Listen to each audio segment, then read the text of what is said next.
Hi friends, welcome to our channel Lakshmi kitchen. ఈరోజు మన ఛానల్లో స్పైసీ ఆవకాయ బిర్యానీ ఎలా తయారు చేసుకోవాలో చూపిస్తాను. స్టవ్ వెలిగించి కళాయి పెట్టి కళాయిలో 2 స్పూన్లు ఆయిల్ వేసుకోవాలి. ఆయిల్ వీటయ్యాక మొత్తం బిర్యానీ స్పైసెస్ వేసుకొని ఫ్రై చేసుకోవాలి. ఒక మీడియం సైజు ఉల్లిపాయ, 4 పచ్చిమిర్చి కట్ చేసుకుని, ఒక 2 రెబ్బల కరివేపాకు, 1 స్పూన్ అల్లం వెల్లుల్లి పేస్ట్ వేసుకుని ఫ్రై చేసుకోవాలి. అరకప్పు పెరిగేసుకుని మొత్తం కలిసేలా కలుపుకోవాలి.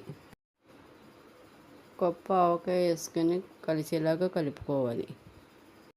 ఇక్కడ నేను 1 కిలో రైస్ తీసుకున్నానండి.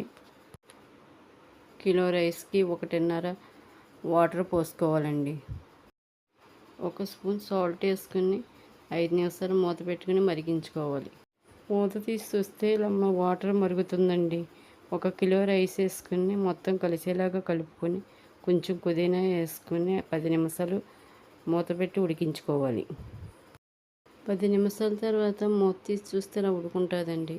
2 స్పూన్లు నెయ్యి పోసుకొని మొత్తం కలిసేలాగా కలుపుకోవాలి.